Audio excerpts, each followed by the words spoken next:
What's happening, fam? L.A.R. movement still moving. Subscribe or die trying. You see the thumbnail. When women pontificate.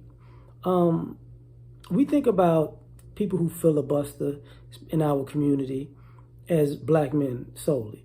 But the reason I use the picture for Ayanna Van Zant because I was listening to the interview with the sister Golden, I want to say her as her name, about the Kevin Samuels petition on a breakdown of a woman's perspective, Sister George and Concrete Rose, or Concrete Rose and Sister George.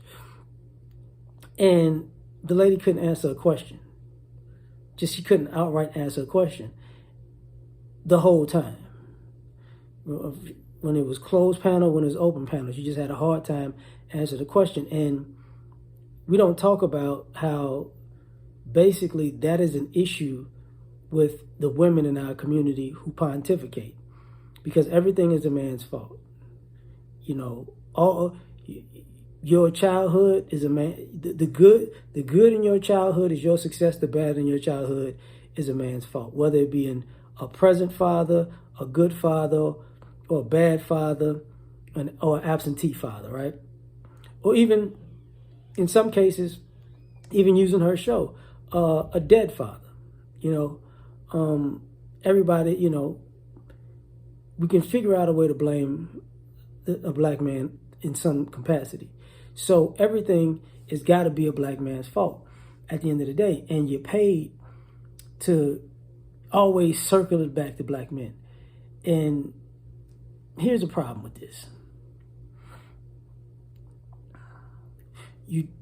We're the villain in this story, and you want to be around us as we're the villain, but then again, you don't want to be around us because we're the villain, because you need a scapegoat for your own deficiencies as a person. And that's a problem, like a major, major problem. And I start looking at these things like, why are we doing this over and over and over again? And I wonder to myself, when women pontificate, how come nobody says, hey, you know what, you really put a lot of sauce on this and it's not real? Like a lot of sauce on this and it's not real. And, you know, if a man does it to a woman, it's a problem. If a woman does it to a man, it's an excuse, you know, it's an excuse. Let's cover that up. Let's move on to the next subject.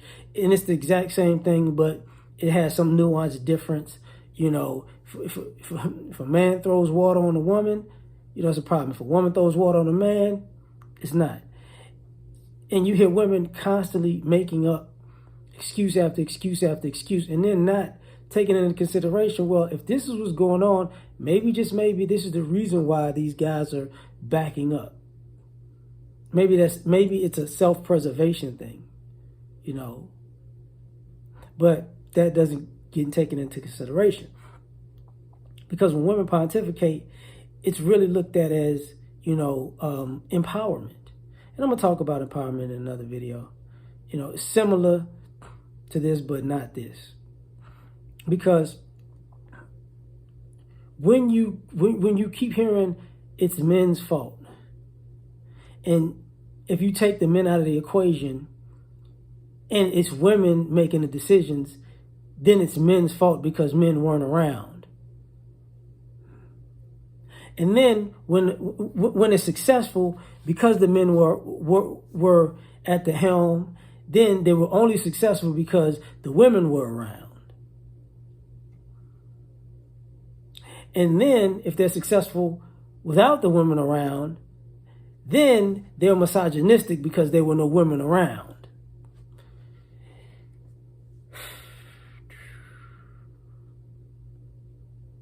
So, and then you politicize this stuff. There's always a theoretical bad black man in this situation, a hypothetical bad black man in these situations. And realistically, no. Factually, no. But mentally, you can always insert somebody. You know what I'm saying? You can just always insert somebody. The possibility that somebody might, you know, and you're totally in control of the imaginary narrative where this is what is happening, but this is what I think can possibly happen. So I'm going to go with the worst case scenario of what possibly might happen in my mind, because I've heard a story like this before. But and it doesn't matter if the story is a movie story or a news story. It really doesn't matter. Because when women pontificate, it's rooted in feeling. Can you feel like this could possibly happen? You know, ladies, I feel like if you get with the wrong man, I feel like you can change that wrong man to a right man. And if that wrong man does something to you, I feel like it's his fault. He broke you for life. If you possibly got with the wrong man that you tried to make right with your magicalness, and now that it didn't work out and something bad happened, look, I need you to protect yourself from all of these guys, because they all just like this guy that was a bad guy that you wanted to change, and you knew you could change, but you didn't change. And this is why women, you should leave these black men alone altogether. Because this possible situation could possibly happen, and it has possibly happened in the past. But I didn't really see this situation, but I've heard of it possibly happening. And all women go, yeah, that could happen, girl, that could happen.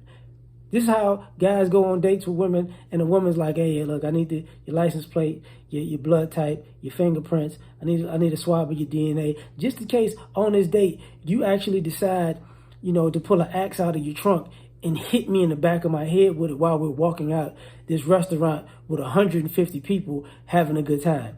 And you're just gonna shove me in the trunk of the car, and it's gonna be blood everywhere. But I know you black men, y'all have like it lined with the plastic paper to wrap us up so we don't bleed all in the trunk, so you could drag us off, in the middle of a desert city and take us to the swamp. This is what happens when women pontificate. A whole bunch of imaginary things happen that don't happen. But like, share, subscribe, or die trying. Catch y'all on the next one. Peace.